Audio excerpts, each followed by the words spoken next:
welcome back to another edition of Relatable. I'm your host, Stephanie Michele. This is the show that we talk about exceptional human encounters, the people that make them happen and the actions that it takes to create them.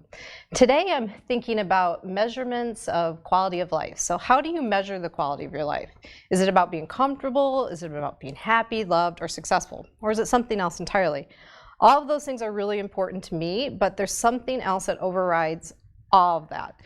And it's the measurement of growth. That's what's the most important to me. So when I'm stuck or down on myself, I try to recall both. I find myself recalling quality and quantity measurements of growth that remind me that I can get through whatever I'm going through and at any given time, and I feel good about that. Like, kind of tracking that momentum helps me get through stuff.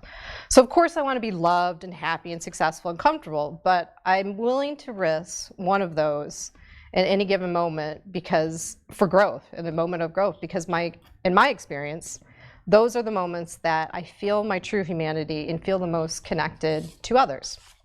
As you listen to the stories of my guests today, I want you to think about and admire the courage it takes to start a difficult conversation.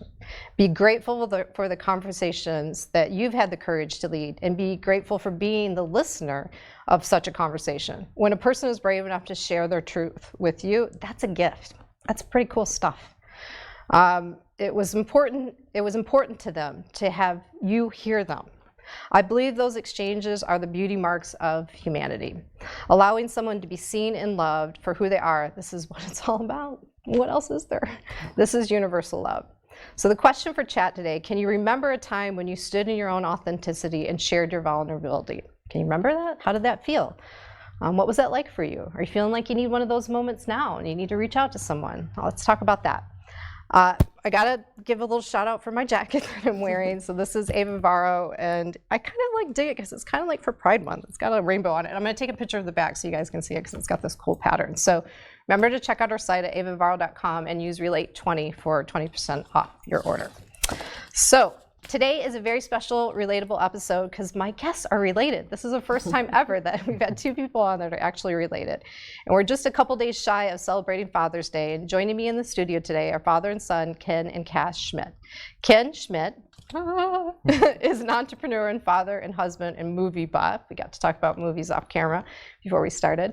He runs two successful companies, TurningPoint Executive Search and Sales Marketing Leadership Alliance. The mouthful. Should have used the acronym. Yeah, I know. SMLA is a little easier. Yeah. And Cass Schmitt is a local artist who recently graduated from Mill College in Oakland with a double major in studio art and art history. And I've seen his art, and it's amazing. And we'll share some of those pictures too. Cass came out as queer when he was a young teen and recently grew into his gender identity, coming out as a trans man, right at college time, right? Mm-hmm. Yeah. So welcome. Thank you. Thank you for having us. Yeah, I'm excited. We've like been nonstop in conversation. Like when we had our first call and then we came in and it's just nonstop. So I always say I kind of get to unload, but I wasn't really unloading today. I'm kind of feeling inspired and just now, but so I get to do that at the beginning of the show, so I want to give you guys a chance to do that too. So is there anything pulling your attention right now? I mean, they drove up from San Diego to be here, so you could have a little traffic residual, or but is there anything that you just feel like, hey, I want to share this. I want to get this off my... You want to start, or? Sure, yeah. I mean, I'm just kind of right now in the moment thinking about the logistics of travel with being who I am, and because I'm going out of the country for a trip with my partner and her family, and the trip falls on one of my shot days for testosterone. So what are the logistics of traveling across the country or cross country lines with that kind of medication, and how do I bring it places and keep it protected and not get flagged by security, and what do I wear on the plane and to keep my body safe and my mind safe, and all that. So that's what I've been thinking about recently. And this reminds me of what an expert you are in research, because you have to you'll have the answers, right? You have to find out and research how do people travel with From what I've heard and read so far, you just keep it in your carry-on luggage and tell the TSA people hey, I have an injectable medication, and then hopefully everything goes according to plan, and you just go on through. Yeah. That's what I'm hoping for. Yeah, well, we're hoping for that Thank too. you. Yeah. Let's just put that out there right now. Yeah. All the things that we take for granted in Totally. traveling, it's Totally. a little bit more convoluted. Yeah. Yes. Yeah. Well, Challenging. there's so much that gets collected at TSA. Right. You like you don't want them to like collect it and think Yeah, it's like for sure, yeah. So that's another Exactly. thing too. Yeah. Maybe a doctor's note. Yeah, Just put exactly. like a doctor's note. Like, no, I just want to go to Yeah, solutions. that'd be nice. Yeah. Yeah. Let's just talk about this. We can solve this. And then, yeah, for me, and I mean, we were talking off camera about this as well. For me, it's you know, it's kind of important to me. It's getting more important with Cass coming out recently as trans as well, to kind of feel this calling for being more genuine and more vulnerable, and being the person that's willing to take that first step to be vulnerable. Yeah. My staff and I, we always talk about how when we're trying to hire somebody, you know, it has to be somebody who doesn't take themselves too seriously, because we joke around a lot. We make fun of ourselves and each other, all these kind of things. And you're all best friends too. We're all very good friends, exactly, and we're all vulnerable. Right? Yeah. They all know about us being on today as well. I talked to them about Cass coming out as well. So having that willingness to open that conversation up, you know, it allows for a much more genuine and much more powerful discussion. I agree. And connection as well. I agree. And so just to track like our history, so Ken and I met through Dennis Bernstein, who's been on the show. He has a very large family, and him and his wife should write a parenting book because of that family. And all the free time. Yeah, and all their free time. And so Ken and I were introduced, and I got to come to one of your events. As our speaker, yes. I got to speak at your event, and I saw your LinkedIn post announcing your graduation, and I'm like, I really liked how you handled that, and so we started talking about it. So let's kind of just like start there, because I know you recently, like you as a dad, wanted to kind of to be able to communicate and be sensitive to you and say, okay, well, like how should I do this? Right, exactly. So did you guys talk about that post? Like, yeah, we did. Yeah. A lot. Yeah, we do a lot of like walks together and stuff. We have 2 dogs. That's awesome. Yeah. So Dad was asking about like, hey, I was thinking about doing something for Pride Month on LinkedIn or somewhere on social media, and just wanting to be more active and kind of, I think the word we're using was normalize that in kind of everyday life and conversation in the business world and everywhere else, that like the fact that I'm related to my dad and that Ken as like a business entity is involved in the community might not come up to people that he interacts with, and so wanting to like dispel that and like have a space to very like formally and personally be like, hey, just so everybody knows, like this is who I am, this is who my family is, and this is what I'm a part of. If that makes sense. Yeah. And it's also, and this I think was a part that happened for me a few years ago. You know, Cass came out as being queer when he was 13, right? 13, 14, exactly. And for a long time, I felt really kind of bummed out, but also uncertain about how to handle that. When I talk to people in professional settings, you know, how are your kids? And I talk about, you know, at that time, talk about what was going on. But I didn't feel comfortable enough, or I guess in my own skin, confident enough to say, yes, my you know, trans son's girlfriend, right? And trying to figure out a way to say that correctly. And then I thought, why should I have to hold back celebrating or talking about the successes of my family as well, just because it's not as common out there? And so I had a discussion with people, and somebody actually was part of my group that I had a discussion with her, and she was great. She was like, you know, my thought is that if it's going to happen, it's going to happen. Have the conversation, mention it to people, and they're going to handle it the way they handle it, and kind of go on from there. That's not up to you to figure out for them. Like, exactly, you just talk and do what you're doing, and then they react however they want to react, and that's on them. And to the point of normalizing it, it's just, you know, people see, you know, they see Cass as a college grad, they see me as a business owner, but they don't realize what's going on in terms of our family life. And normalizing and going through all the things with having a queer child and a trans son, for my son, but also for me and my wife. And I talk all the time at SMLA about, with my colleagues, about the fact that my wife is a marriage and family therapist and does a lot of work with adolescents and the queer community as well. So why would I not go one step further to share the more personal story? Yeah. So with your mom being a therapist and having this relationship, I'm seeing you guys interact and talk, like that first time when you had that conversation, Cass, were you like sweating it, or you were like I'm definitely extremely lucky in my family situation, and I have a lot of close friends and acquaintances, distant friends who are not as lucky as I am.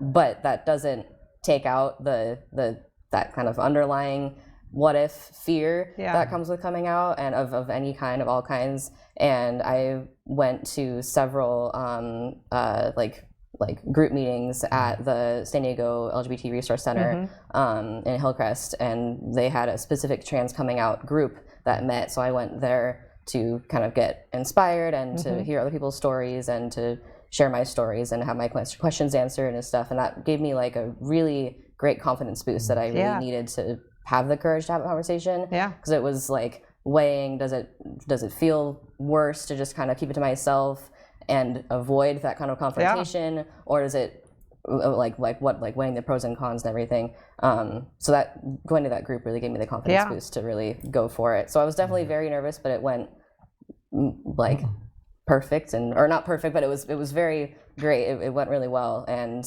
then afterwards I had all this nervous energy with nowhere to put it. So I was like, no, that was fine. Paint? Did you paint? Exactly. Yeah. It's time to make some art. Exactly. Yeah. So of all of the ways it could have gone, having the nervous energy left over at the end was definitely the better option. Yeah. So that was good. I love, part of the story that you guys have shared with me, and I really appreciate that you shared. I love the part that, like, there was already really good communication in your family. And I think there's like so many examples here that like any family could really, be inspired by and use. So you felt safe to go to a group, like you were encouraged to like to communicate, kind of work this out and with other people to like have some different aspects to weigh in on. So and then the other thing, like, because you have a transition story, right? So there's gonna be other moments like, okay, here's another conversation, or here's some but what I like the most about it, and I find it very inspiring, is that I think a lot of people make assumptions about where people are, and they don't check in, and they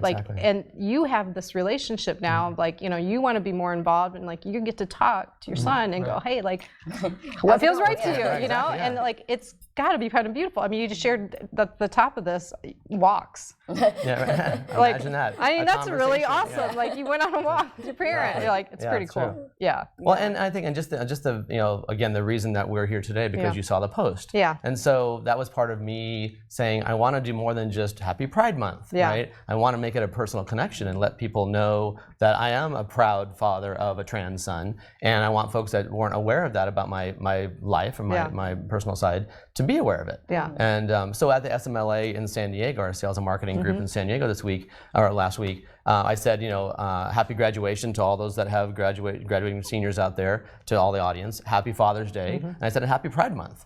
And I was like, again, back to normalizing it. Why should I hold back on saying Happy Pride Month because I'm afraid of the heterosexuals in the audience being turned off or something? And the majority of them are not, right? I mean, it's a very welcoming group, but people have to be willing to talk about it and start that conversation. Yeah. So let's talk. You want to talk more about so this is 13 when the first conversation, and what's happened since then, or like what's important? I've learned a lot about pronouns since then. Yes, you know what? I meant to Pronouns, start. I meant to actually start the show, and we all share our pronouns, but I think we've established it. We can go through that now. Yeah, let's go through that now. So I'm Cass. I use he, him. I'm Ken, and I use he, him as well. I'm Stephanie. I use she, her. And D over there is he, him. Exactly. I see him smiling. But I mean, even when Cass went off to college, and the whole, walking through the dorms and seeing that. I was really lucky to go to a really progressive, incredible school in the Bay Area, which I love it up there. Yeah. And in along with like decorations on your doors and like the hall themes and whatever, you have your name. And then also a spot to write in your pronouns on your door, so people who are meeting you for the first time know who you are. Which is really nice because it kind of gets rid of that first step of anxiety of. I mean, because it was also a historical women's college, so there's a lot of assumptions about who the people are that go there, both the student body and people who you talk to about going to that school. So that was really nice, and I only really took advantage of that over the past year because I used she, her pronouns for the first 3 years of being there, and then so I kind of was as I was going through my transition process and figuring out and questioning more about who I was and myself. I started out with wanting to be non-binary and feeling like that was where I fit in best, and using they, them, gender-neutral pronouns.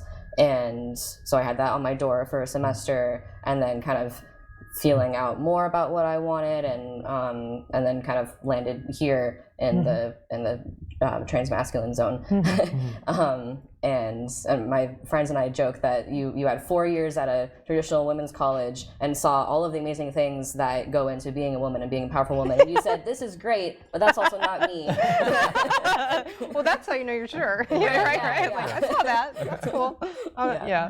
That's awesome. But that's a whole nother, I mean, we didn't discuss this beforehand, but it's a whole nother thing that we're also talking about with our family is, you know, being in that school, very progressive, there's a lot of talk around the privileged white male, right? And so we talk a lot in our family about that because I'm in that category, but I really try to dispel that. But now Cass is going from one identity for himself to another one, but the one that you're going to is now that privileged white male. And so I've that whole interaction. I've had a lot of talks with my close friends and also my therapist about like how do I show people that I'm not just in that category, because I don't necessarily want to be 100% out to everybody that I interact with ever all the time. But I also don't want people to see me on the street or meet me and automatically think that I'm in that category. And because that also just makes me uncomfortable, not because I feel like I don't belong there, but because I want people to know that they can be open with them, with me about themselves when they meet me. And so my therapist was talking about that he, as a gay man himself, talking about how he handles that, and he said it's really just your actions. You show people by what you do and how you act and how you talk and what you say that proves to people you interact with what kind of person you are. And I love that. I was like, that wasn't the easy answer I was looking for, but it's a good answer. Well, it's kind of like living wholeheartedly. Like you're like, you know, like the opportunity to, unfortunately we live in this like appearance system, right? Like, you know, swiping and right, exactly. But when you get a chance to like just there's more to me than this, there's more to me than this one thought or this like, you know, you get to show that, right? And being willing to show it, and not just hide behind this is what you see, so this is who I am, but in reality I'm a totally different person.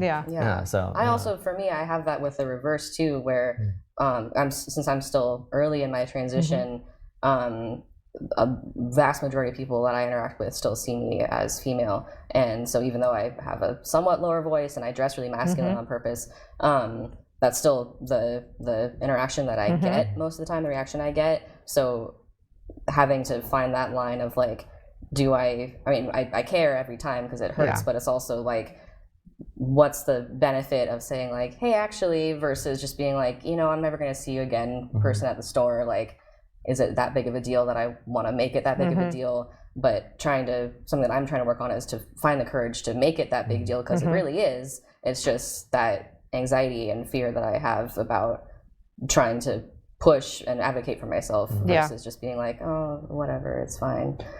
But when you were out with mom recently shopping for phones and clothes and different things, and there were some great interactions where the store clerk initially said ladies to my mom and to Cass, and then Juliet, my wife, would say, actually it's me and my son. Lady and gentleman. Right, lady and gentleman, right? And then right away, then the store clerk would switch. And then other times, nice. that was great. And then other times, I think it worked that way most of the time, right? There wasn't anybody that deliberately stayed with the female. It's kind of 50-50, honestly. It's a lot easier for people to switch to the right pronouns when they assume that they made a mistake, that they thought that I was a cis woman, and then someone like mom, who's very clearly my mom, corrects them. Mama bear, right? In that case, They're like, oh, okay, so you're probably a cis man, and cis is non-trans, so cisgender. But that's a lot harder when it's just you, because it feels more like, or it feels less like someone that cares for you correcting someone else because they assumed you were a woman, versus, I don't know, it feels more like outing yourself to someone when you correct them just on your own. And there's often times where myself or someone that I'm with will very firmly say he, him, as they're talking about me or I'm talking, and the person will just completely ignore that and just continue because they're not present. Right, exactly. Yeah. Well, and back to the whole point about normalizing it. I tell people, I'll say, anybody, when you think about all the things that Cass is talking about, it's just a small percentage of the things that he is now having to go through and deal with to make this transition. So anybody who is that convicted about who they really are, truly who they should be, is willing to go through all the shots and all the medicinal stuff and the clothing stuff and the everything you have to go through. You're changing your whole life around, and to know that there's going to be some ridicule out there. You have to really be resolute, knowing that this is who I need to be and who I should be, and so I'm going to do what I have to and endure all that to get to where I want to be. Cass, you said something on the phone when we first talked that was like it was a way.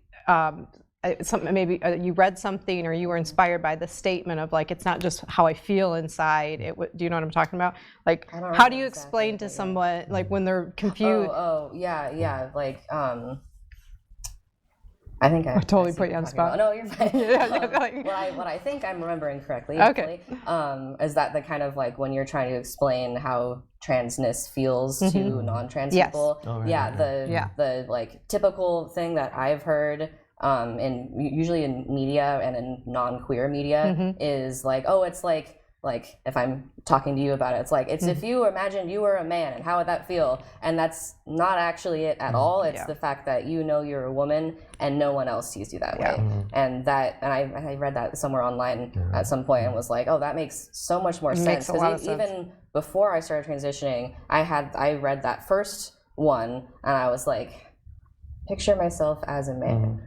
I don't understand that. I don't feel how that would work. And at this point, I'm like, that's silly. But but because here I am. But hearing that other way of like, oh my gosh, what would it feel like to know or believe or even have some degree of doubt and like mix of doubt and like assuredness of who you are and how you want to present and who you want to be, and have everybody else say, no, I don't think that's correct. You're not doing that right.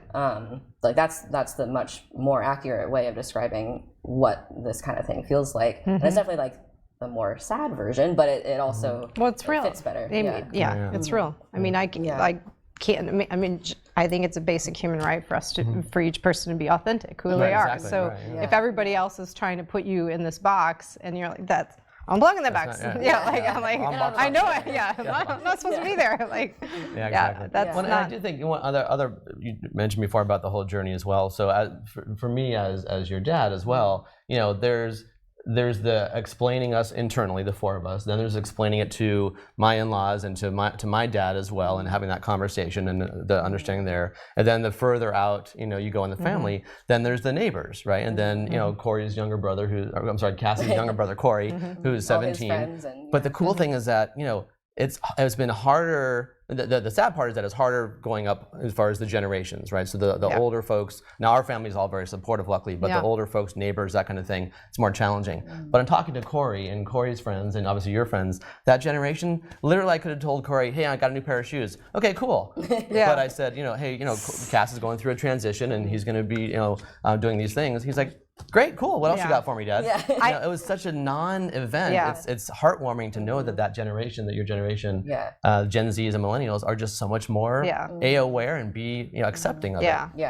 I also think it's the close proximity of the relationship with learning, right? Because that you get over, and I'm not giving everybody a pass that it's about learning, but as you get older and older, it's like, I know everything, got this, and like they just don't accept change and differences, or like there's something about like just losing the ability to just be curious and like ask questions like, okay, this is not like I don't know about this, so talk to me about what is it all about? That was one of the things that made me really happy about when you were talking to your dad about it, that one of the first things you told me was that he wanted to do research to find out more. And I was like, that's great. That's like the exact response that I was hoping for, that people want to be involved and learn more and ask questions and learn about it. And not just and also I think for me the asking questions part is important, because this is kind of related, but there's so many there's a lot of media around transness, but not all of it is good, not all of it is accurate, and it also tends to portray like maybe one or two paths that you take versus the like thousands and thousands and thousands of options that people of all kinds have for their transitions. So over-dramatized also. So like I personally had never heard of a like a young child who was a trans male, because it tends to be like this little boy wears dresses and all this like sensationalizing, and in my experience, I had heard a lot of stories about young trans girls, and I thought that was great, and it's amazing that those stories are being told, but at the same time, it made it difficult for me because I was like, how do I find people like me, and how do I find their stories when their stories aren't the dominant narrative? But so having people wanting to learn more and do their own research, but also asking me personally, I felt was really important, so that so people aren't just getting like the dominant narrative and are instead getting the more personal narrative.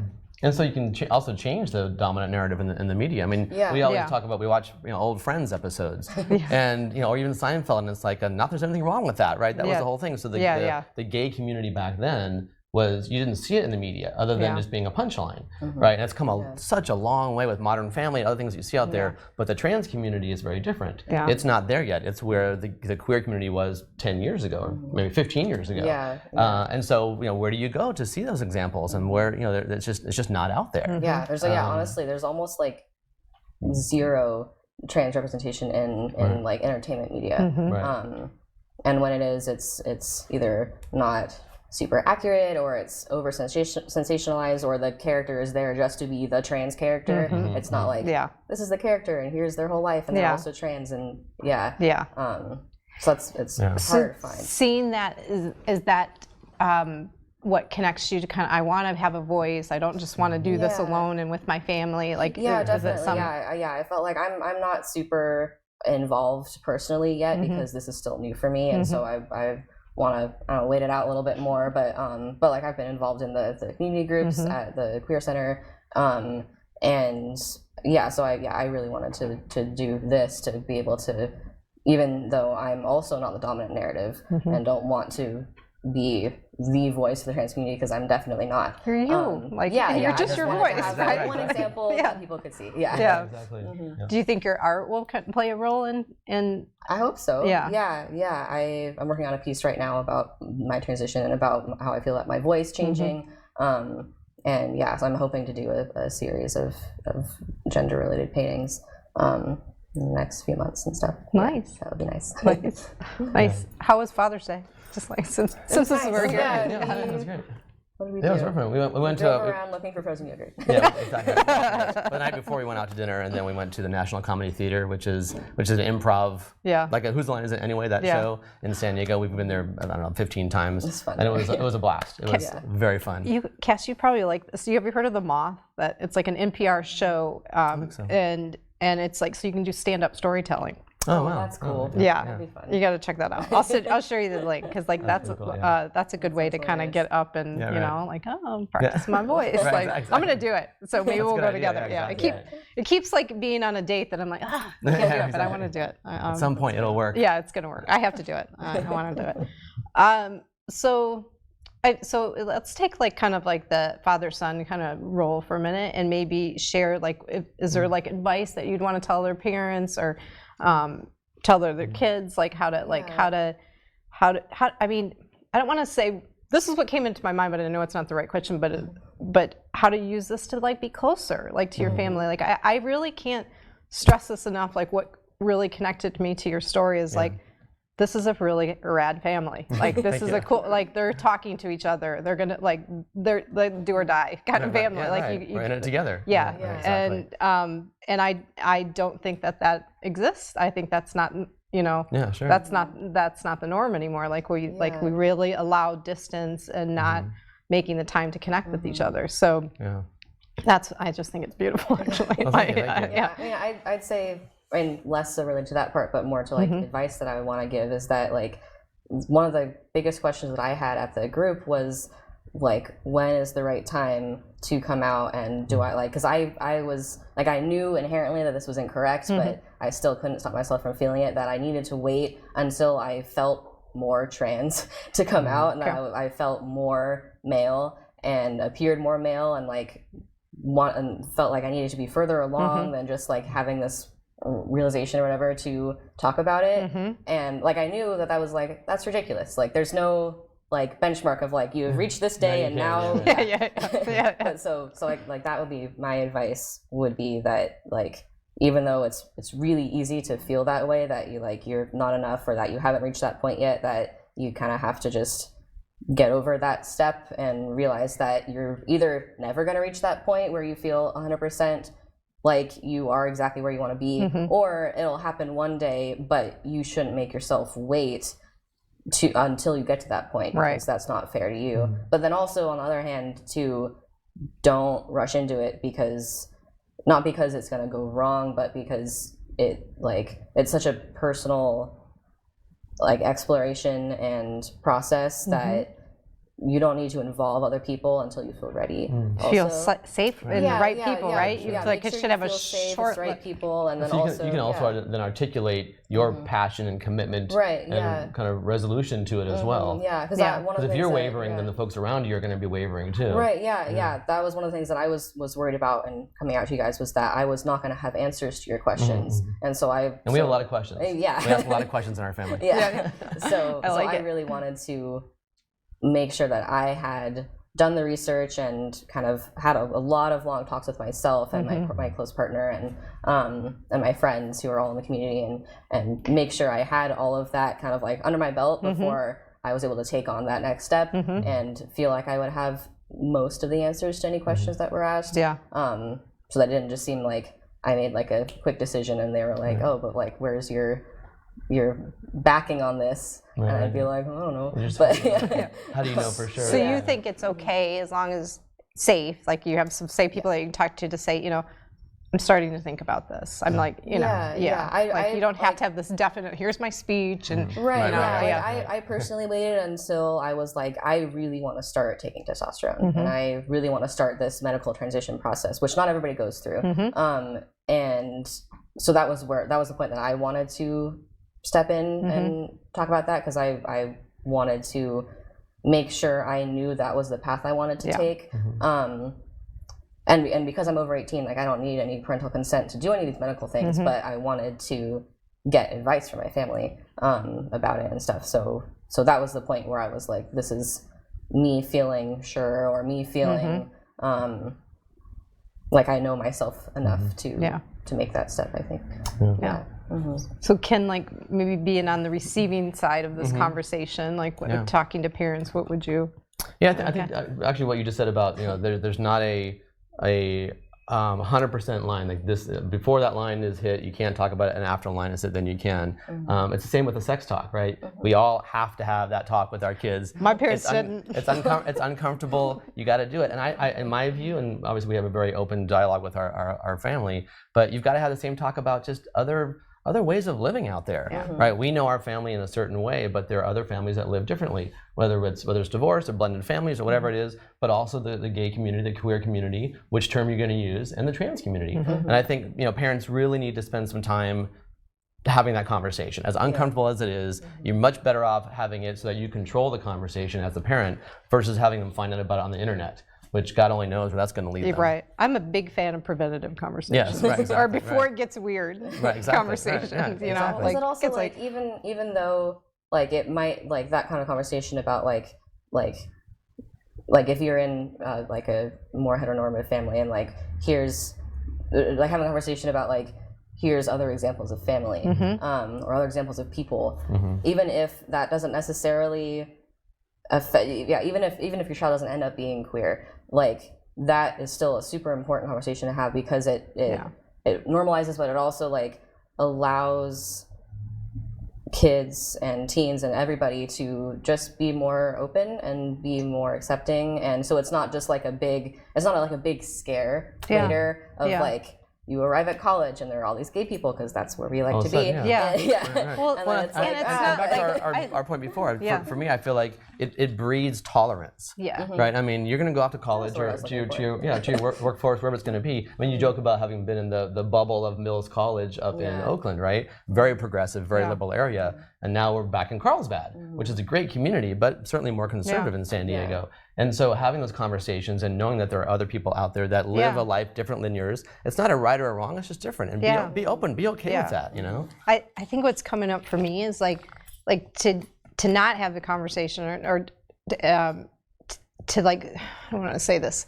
If people are just screening for gender and identity, right? They're missing all the wholeheartedness of a human being, right? So how do you know, like, if you haven't had this conversation, like, how do you know you're not going to connect with that person that's going to be your best friend? Right, exactly. Like, you're missing out on the opportunity because you've been taught to like screen, you know, for race, for gender, for for these things, and it's like that.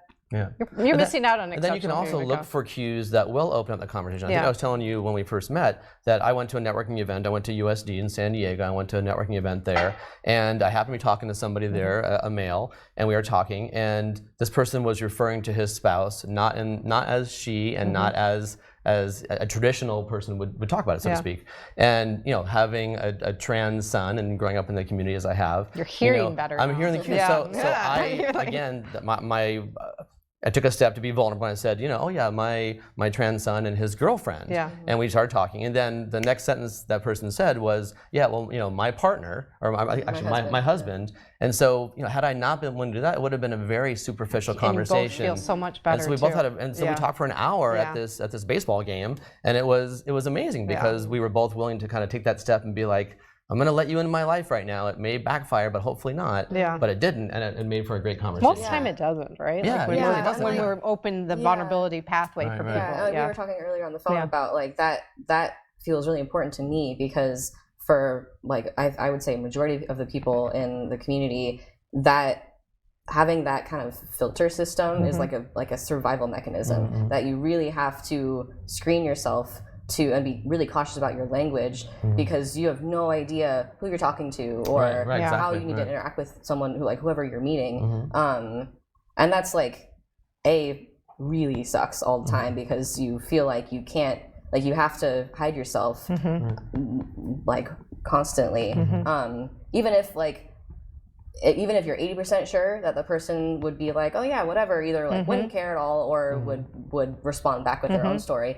But you just really never know, and it's really hard to go through life that way and have that constant like cautious screening. So having more people that are out there that you can interact with that either recognize you're doing that and then are like, hey, you don't have to do that with me, and be more people that are open to talking about everything that would be like really helpful.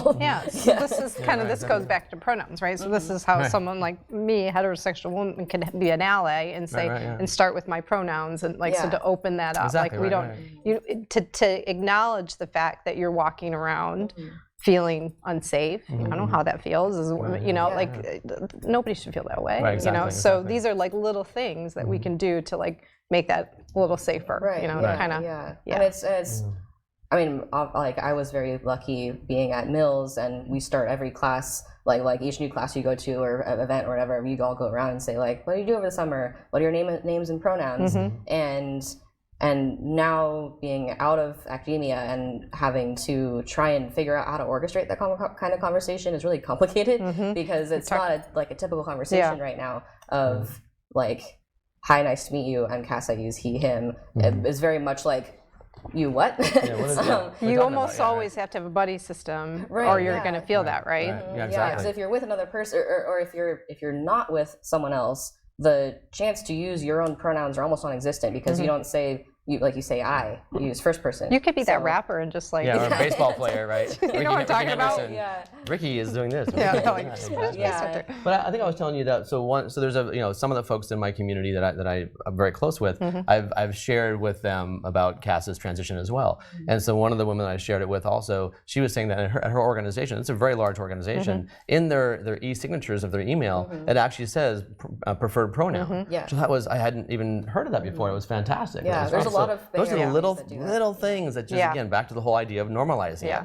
It shouldn't have to be that way, but it is. We're learning. So let's find just ways to accept make this it as learning. That, there's part of your story that I've been asked if you want to share, and if you don't, it's totally fine. But about your girlfriend, like because that's not that's like not a story we hear too, right? Okay, Like, can you want to talk about that? I mean, we have a really lovely and odd story that I can very briefly go through. It should be a sitcom. So my mom and her mom are both marriage and family therapists, and they interned together out of college, and so both of our families have been friends for years and years and years. my parents had me, her parents had her, and we've been friends since we were kids. And like pictures on our refrigerator of the two of them, 2 and 3 and 4 and 5. And I asked her out when we were in sophomore year of high school, and so November we'll have been together for 7 years. And she went to, she's watching, so I will say hi. So she went to UC Santa Cruz for 2 years and then transferred to where I went to school at Mills for the previous 2. So that was awesome to finally get to school together and finally have that closeness, because Carlsbad, San Diego isn't really that much of a like long distance relationship, but it was still like we were seeing each other all the time. So so that was really nice. And she's been majorly supportive through the whole thing, and I'm very lucky to have her. And I don't know if we talked about it with you, but one of the things that the two of us talked about, and then that I shared with other people, was that when one of the first steps when I came out to her was that she said she wasn't having a crisis around me, but she was having a crisis of language. You did share that. And was talking about how, because both of us identified as lesbians since we were like 13 or 14, which is a while. So to then be dating a man, she was like, okay, well, I don't feel comfortable identifying as lesbian anymore because that's not fair to you and your identity, but that's been my pillar for so long. How do I go about changing that and realigning how I feel about myself? And I thought, that I was very impressed with her. And then it really led us to think and talk about how really extremely fluid literally everything is all the time. That it's like, we felt so strongly we were both like 100% Kinsey lesbians, and I don't have to go into that, but another show. But so then to all of a sudden be like, okay, wait, like that's not really what's happening, and for me to feel fluid in my gender, from going from cis woman to non-binary persons to trans man, and for her to be dealing with her own fluidity and her sexuality, I thought was a really not really impressive, but like it was a great kind of conversation, realization to have. And I think that is a major part of the community right now, is that everything is really so fluid, and that it really should feel that way for all people, that you don't have to feel stuck in whatever label or identity or category you want to be in or happen to fall into, that you really should feel open to trying new things, wearing new clothes, presenting differently, and interacting with different kinds of people, and wanting to broaden that kind of, I guess, like scope of identities, to not just be like, this is my category, I'm going to stay over here, but be like, let's try something new. Let's see how this feels. Let's play around and see like what we can find out. Like a definite decisions. You can be in an extended conversation, kind of exploring it. And I'm so plan and schedule and list oriented that it felt really stressful for me. That's my man. The list. Cass. No. It felt so stressful for me to try and be so 100% sure with wherever I was falling. So I was like I felt like one thing for so long, and now I have to feel the exact same way about something else, or it's not true. And having to realize like that's not really how it works, and you can move around, and it's okay. It's also a sign of how mature that relationship is. I think, because like I know your wife would probably be able to communicate this better than I am, because I'm not a therapist, but you are unique and secure in each other by themselves. So you haven't merged to like, okay, it's this or that, you know. So, two people, but then together, like you're working it out. It's very. It's also, for me, it was a really amazing realization when you take away the gender. You think, okay, so you're in love with somebody. That person, right? So are you in love with the frame of that person, the physicality of that person, or is it the soul? Is it the mind? Is it? It really makes you think philosophically about what is even love when you're changing that framework, literally that physical framework. But you're still in love with the person. That person hasn't changed. Just because they wear baggy jeans versus Lululemon pants, whatever it is, right? It doesn't change who the person is. Right. It's like father and offspring too, right? Right. Same heart, same person, like nothing. It's pretty cool. Which is great. I think great realization too. Yeah. All right, look at the time. Told you I was going to go by fast. All right. So, is there anything else that you feel like you're like when we talked about doing this? Is there anything else that you want to share before I get to be the exceptional encounter question? The one last thing that I felt like I wanted to share, something that I've been thinking about more personally over the past few months, is that the not requirement but expectation of lots of people in the community to be very out, very open, very proud is important, because you shouldn't have to hide who you are, but at the same time it can get incredibly overwhelming to have that pressure of being a pillar of your community, being the example to everyone that you know, to then be like the one person who has the knowledge on this thing. Right.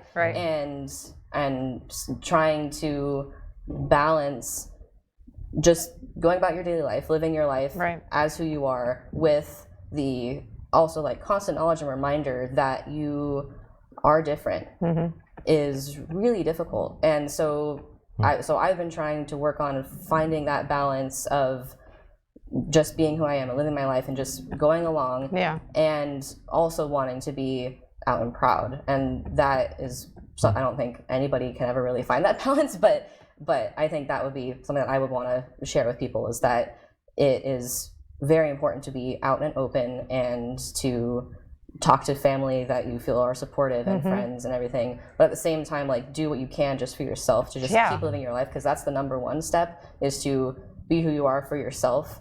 And if you need to take a step back from activism, from being that one person to your group, like, that's okay. If you just need to take that time to just be you and keep doing what you're doing, then that's okay. And you can always come back to whatever it was. It's more than okay. A couple guests ago shared this analogy of like when you are doing something, like it's legacy work. Like if you're going to have a voice in the community, you're doing legacy work. Like people are going to remember you for this, right?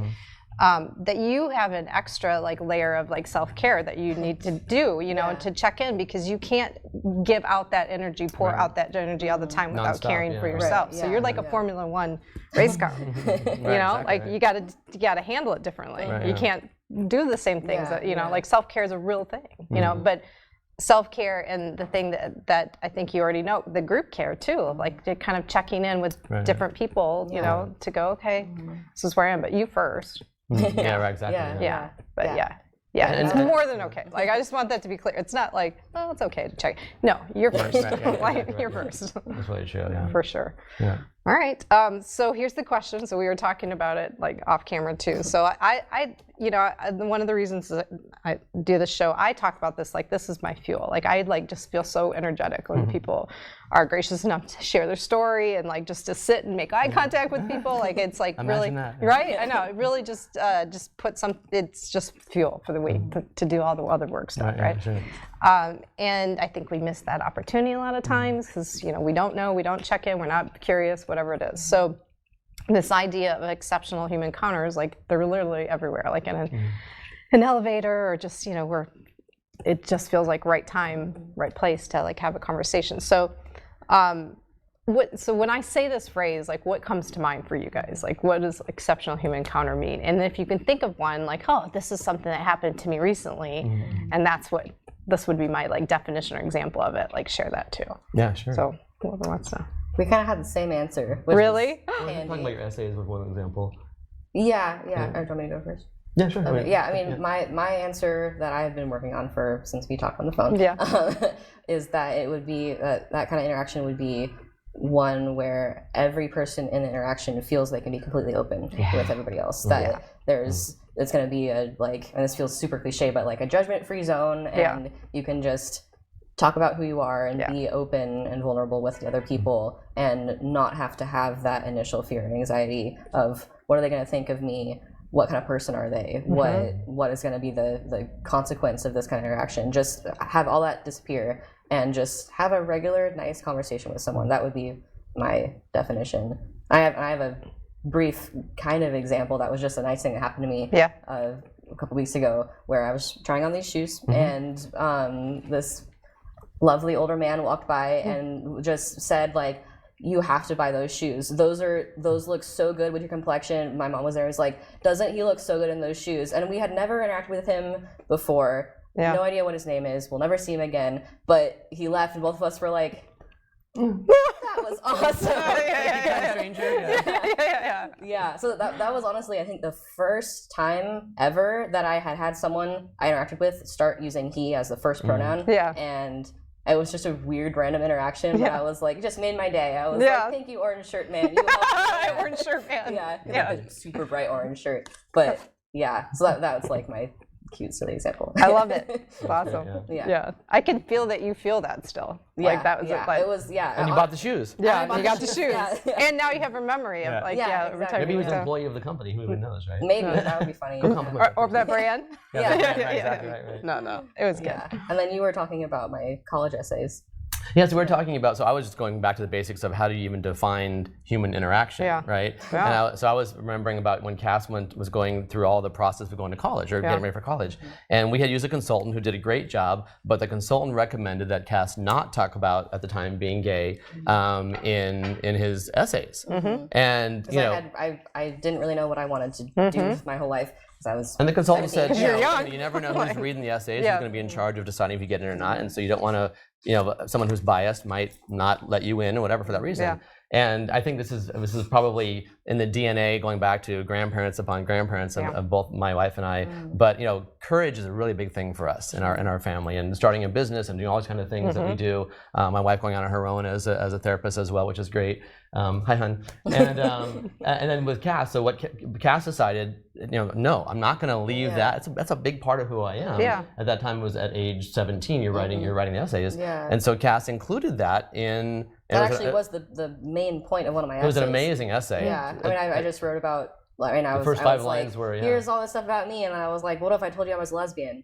And it was like, then I'm a Girl Scout. I work yeah. at the zoo. I know what saying. Now what if I told you I'm a lesbian as well? And I think initially you guys were like, do what you want, but leaning towards what she was saying, because you were, I mean, being protective, nervous about and I was like, I think one of my responses was, I don't want to go to a school that's going to reject me for writing that essay anyway. So and looking back, like Mills being what it is, I think I think it probably helped me get into Mills writing that essay. So I was like, haha. But but so. And for me, so that was a great example of just that. But I think back to the question, for me, it's any interaction, whether it could be a text, it could be email, hopefully it's in person and face to face, but it's one where both parties are willing to be vulnerable. Right? There's so much literature out there in books about be the vulnerable leader, be the vulnerable CEO, but there's really it's still very superficial. Yeah. Right. It's like, you know, and there's another, you know, school of thought is that you should never allow your humanness or your personal life to come in with your team or your employee base as a leader. You should stay professional and not have that human side. Which that would just drive me crazy. I can't do that. My team knows a lot about me and vice versa, which is great. Me too. But I mean, if you're going to work for a company and you're going to follow a leader, you've got to believe in that leader as a person, not just in terms of as the business owner, if you will, as well. Totally. So my definition is having that willingness to be vulnerable, and then if you're with somebody and that other person is the one that took the first step, reciprocate. Yeah. You know, don't just cut it off. Acknowledge. Right? Yeah, totally. You know, I love. We've said vulnerable so many times. We got to talk about Brene Brown. Yeah, exactly. You know, she has a Netflix special right now, and she talks about like. I think she even has people in the audience raise their hand, like, how many of you were encouraged to be courageous? And everybody's like, courageous, you know. And then how about vulnerable? Nobody raised their hand. Right. But you literally can't have one without the other. Right, And it's so so we, you know, some people will kind of twinge when you talk about, vulnerability, that's weakness. It's so it's like, it's touchy-feely. Actually, you can't be vulnerable without being courageous. Right, exactly. So they're the same. It's very true. Like, you know, it's the whole willingness to fail. Yeah, totally. Right? You got to put yourself out there and say, okay, I might fail, but if I do, I'll get back up and do something different, but at least try. I'll learn that. Yeah. I've touched that stove. Right, exactly. I'm going to do that again. Yeah. My courageous story is when I asked that girl out when I was in high school, and some girl that was, of course, a cheerleader that I asked out, and I was literally nobody that should be dating a cheerleader. And so I called her up, because back then we actually had the books with everybody's phone number, which is insane. I called her up, and she's like, "Who is this?" And I said, "This is Kenny." And she says, "Who?" And I'm like, "Kenny." And she's like, "Who?" And I'm like, "I sit 2 seats behind you in biology." And she's like, "Who?" And literally like 3 times, "Who?" And then I said, and then eventually she said to me, "Oh, my mom is calling. I have to go." I'm like, "That's okay." Hang up the phone. I'm like, "Oh my God." So, but even at age, that was at age what, 15 or so. Being courageous and being like, it's a funny story to tell everybody else. But having that willingness and just put yourself out there, and it's not always going to work, but when it does, it's worthwhile. Sometimes it's fun too. I don't know why, but I always think of the scene in Dirty Dancing where Jennifer Grey has the watermelon. She goes into they're all dancing sexy into the clubhouse the first time. And they're like, "Why are you here?" And she's like, "I carried the watermelon." And I'm like, "Yeah, I have a lot of carry the watermelon moments." I think of that. And it's a little goofy and awkward in the moment, and you're like, "Oh, it's fine, it's over." It's just, and again, not taking yourself too seriously, just laughing at yourself. I mean, we all do a lot of goofy things. Yes, we do. It's like, just deal with it. Yes, we do. Yes, we do. All right, well, we get to do one more thing together. I don't even know if I warned you about this one. I might have. I think I did, because we had a good talk about this. So I'd like to issue some sort of social challenge of the week, and it's just my commitment of just encouraging people to stay in learning, and it's like self-explorative. I'm not telling you how you should have an experience. It's your experience. If you want to share it, you can. If you don't, it's totally fine. And so I wrote down authenticity recall as the social experiment, and I kind of have an idea what I meant by this, but let's, if you can, let's kind of co-create it. So I like the idea of people just spending a little time thinking about moments of just pure authenticity, what that felt like, and maybe it's a journaling assignment, maybe it's something to I want to remember this moment, and I start to wear a bracelet or something, so that you have the courage to the next time where you really want to step out and then step into your own authenticity and really claim that moment like you did in your essay, that you're reminded I got this, I can do this. So that was my thoughts around it. What do you guys think? Should we add to it, change it, put some parameters? No, I like that. Yeah, I think, if you're like me, I'm very visual, so having some kind of an actual visual cue is helpful as well, because you go through your life every day, oh wait, I didn't do that today. If you have something, whatever it might be, that's a reminder. Or even having an accountability partner. Where we have that in business all the time with coaching and that kind of thing. But call up your partner at the end of the day and say, did you do that today? Or in the morning, even better. Don't forget to do that today. Exactly right. Or maybe you have a moment coming up and you check in with that person. Go, remind me again when you've seen me be really authentic. Exactly right. Help me remember that moment that you witnessed. It's like that box at the retail store where it says, catch us doing something great. Write it down. Same kind of thing, right? But, or how's your driving on those trucks? Exactly right. Not good. But we all need that in our families too, in our daily interactions too. So just having that kind of reminder, I think is great. I like the wearing something, I think. You can get a little string or... I've been wearing my... I can get out of there. My trans bracelet for a while, What is that, when you look down at it, what is it? What's the anchor for you? I got it at Oakland Pride, which is my favorite pride. And I got it when I was just starting to identify as non-binary. And now I look at it and I look back and the for people who don't know, the white stripe at the trans flag is for non-binary folks.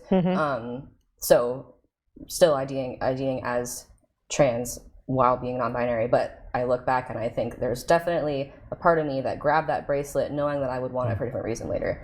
And so I wear it because I want to have that little bit of being out all the time and not just fall into the background, but I also like that reminder of I think I knew before I actually knew, which gives me a little bit of courage. I like it. All right. And sorry. No, go ahead. Okay, just one last thing. So for us, we decided to hang a pride flag out front of our house. Nice. Right. Everybody's got different flags around, and again, we're a relatively conservative part of San Diego and Carlsbad.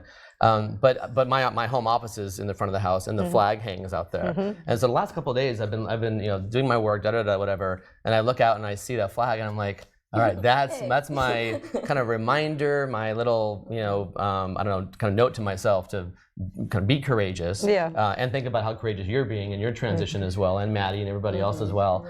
So that's my visual cue.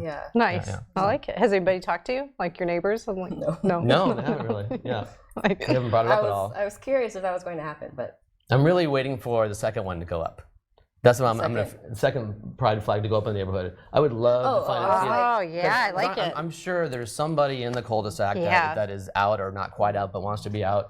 And maybe we haven't talked to them, we don't know about it yet, but I know they're out there. Yeah. I mean, they're out there. So, when somebody else feels comfortable enough, maybe we took that first step, somebody else does as well, it's going to feel really good. Yeah. So I hope that happens. I want to know about that. For sure. When that happens, not if. See, words are very powerful. Right. When it happens. When it happens. I want to hear about it because that's not, that's really great. Good. Yeah, exactly. That's such a great way to like connect with your neighbors and like, I love it. It starts conversations. Yeah. Exactly. And also it makes me feel happy and safe coming home, which I like already do, but like driving up and being like, oh yeah, it's still there. It's my family. Awesome. Yeah. And you see it every day out your office. Yeah, it's very fun. That's awesome. All right, look at that. We're perfect. We are perfectly on time. Well, that brings us to the end of the show. I feel very grateful that you felt safe and comfortable to come on and to tell your story, and I see awesome things for you. Like just your art is amazing. I'm going to share the picture that you shared with me. It's really amazing, and you like came with such good recommendations because Dennis is one of my favorite people, and like you just totally lived up to it, and I just love that you guys shared your story with me. And thanks for reaching out to us as well. I mean, it's great that we had. I mean, when I told, of course, in my personality, I'm always like, yes, chances to talk. Great. I told Cass about it, and Cass is like, wait, what are we doing here? You're like, what did you come who is this person? Like, but thank you for the invitation. It's great. It's a great venue, great platform, and it's very fun. Thank you. I appreciate it. All right. Well, that brings us to the end of the show. I love your Instagram handle, by the way. Too. Thanks. Yeah, it's kind of comical. Like I want to talk more about it after we go. But that brings us to another end of the show. Hope you'll take the social channels. We'll be sharing links to Cass's art. We can learn more about Ken's businesses. I'll share all of that in the recap. And as always, I just want to encourage everybody to think about like, how can you make an exceptional encounter happen today? Maybe it starts with just practicing pronouns, like saying your pronouns, in a group of people or in an elevator. Maybe that's the way that you're going to make an exceptional encounter happen today. So think about that. See you next week. Thanks.